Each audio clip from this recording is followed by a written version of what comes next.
সময়টা ছিল তারুণ্য ভরা স্লোগানের।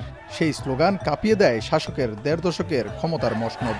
শহর থেকে গ্রাম, বিশ্ববিদ্যালয় থেকে পাড়ার স্কুল, আধিপত্যবাদের থাবা থেকে মুক্তির আকাঙ্ক্ষায় জেগে উঠেছিল ছাত্র জনতা।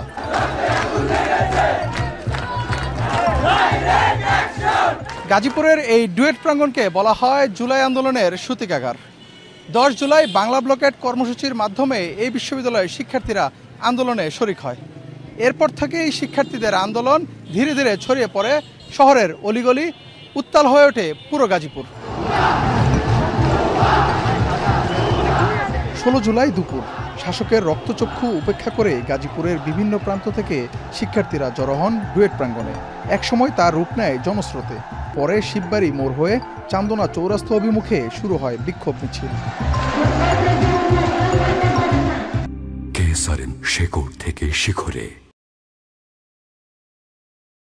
যেন আমাদের জনসমাগমটা শুধুমাত্র ডুয়েট কেন্দ্রিক না হয়, এটা যেন পুরো গাজীপুরকে অ্যাকুমুলেট করা যায়। আমাদের এটাই ছিল মূল টার্গেট, এটা যেন এখান থেকে শুরু হচ্ছে এখানেই যেন শেষ না হয়। চৌরাস্তা ব্লক করার জন্য আমরা ১৬ তারিখ দুপুর ২টা থেকে আমরা জড়ো হতে থাকি ডুয়েট প্রাঙ্গণে।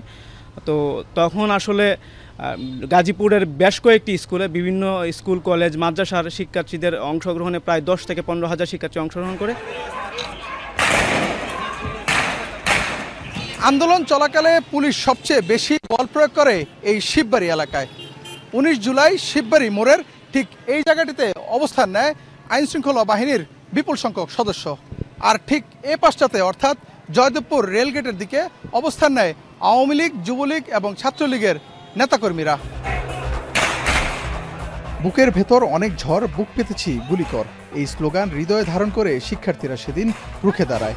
টিয়ারশেলের ধোঁয়া, সাউন্ড গ্রেনেড, রাবার বুলেট আর জল কামানেও দমানো যায়নি এই তারুণ্যের প্রতিবাদ।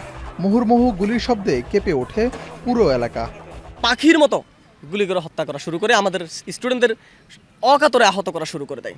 এবং আমরা আহত শিক্ষার্থীদেরকে টেনে টেনে যত সরাচ্ছি তত তারা আরও এগিয়ে আসছে এবং আরও দ্বিগুণ উৎসাহে গুলি করে যাচ্ছে। মনে হচ্ছে যেন আমাদেরকে মেরে ফেলার জন্য তারা মরিয়া হয়ে উঠছে। কেউ আমাদের এইখানে বাইতুন্নুর গলি এইখানে অবস্থান নেয়, কেউ আমাদের মুন্সিপাড়া গলি যেটা এইখানে অবস্থান নেয়, আর কেউ আমাদের ডুয়েট অভিমুখী যে রুটটা এইখানে কেউ অবস্থান নেয়।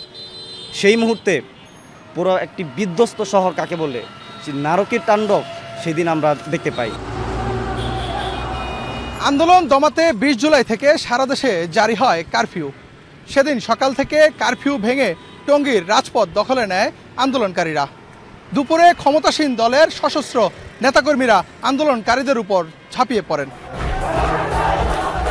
সকাল থেকে আন্দোলনকারীদের প্রতিরোধে কার্যত অবরুদ্ধ হয়ে পড়ে থানাগুলো। সেই সুযোগে আন্দোলনকারীরা দখলে নেয় টঙ্গীর রাজপথ। বিভিন্ন স্থানে দলীয় ক্যাডারদের সশস্ত্র আক্রমণে হতাহতের ঘটনা ঘটে।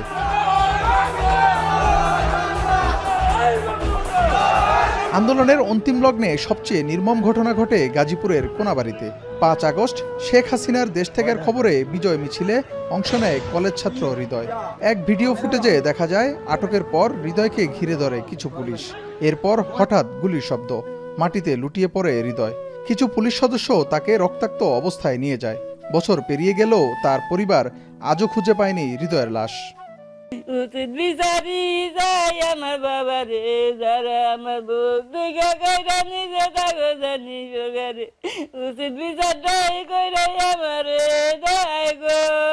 বাইরের কোনো খোঁজ খবরও পাই না, বাইরে যে এমনি করে মারলো, কোন জায়গায় রাখলো, কি করলো, এনে কোনো তদন্তই পাইতেছি না। এই যে এত ত্যাগ, এত প্রাণের বিনিময়ে মানুষ পেয়েছিল নতুন এক মুক্তির স্বাদ, তবুও ১ বছর পর প্রশ্ন রয়ে গেছে, বিপ্লবের সেই আকাঙ্ক্ষা কতটা পূরণ হলো। যারা নিজেদের মুখ লুকিয়ে রেখেছিল তারা ৫ তারিখের পরে নিজেদের কর্তৃত্ব হাসিলের জন্য মাঠে নামে এবং তারা আজকে বর্তমানে নিজেদের নেতৃত্ব স্থানকে তুলে ধরে নিজেদের স্বার্থ আদায়ের জন্য নিজেদের ক্ষমতার প্রভাব বিস্তার করতেছে। এই ক্ষেত্রে জুলাইয়ের যারা মেইন বিপ্লবী তারা এই অবমূল্যায়নের কাতারে পড়ে যেতেছে। কিন্তু অনেক দিন ধরে সাধারণ লোকজন থেকে শুরু করে যারা জুলাই নেতৃত্ব, যারা জুলাই সনদের কথা বলছে, কিন্তু সেই জুলাই সনদের ব্যাপারে কিন্তু বড় বড় রাজনৈতিক দল সবাই কিন্তু একমত না। তো জুলাই সনদের ব্যাপারে যদি একমত না হয় তাহলে আমরা কিভাবে জুলাইয়ের আকাঙ্ক্ষাকে ধারণ করব? জেলা প্রশাসনের তথ্যমতে জুলাই আন্দোলনে গাজীপুরে গেজেটভুক্ত শহীদের সংখ্যা ১৮ জন। এখনও নির্ধারণ হয়নি আহতের সংখ্যা। এসব ঘটনায় গাজীপুর জেলার বিভিন্ন থানায় দায়ের করা হয়েছে ২৪টি মামলা। আর মেট্রোপলিটন এলাকার ৮ থানায় মামলা হয়েছে ৪৫টি, যার মধ্যে 18টি হত্যা মামলা। আর এসব হত্যা মামলায় অধিকাংশেই প্রধান আসামি করা হয়েছে সাবেক প্রধানমন্ত্রী শেখ হাসিনাকে। ইফতেখার রায়হান, এখন, গাজীপুর।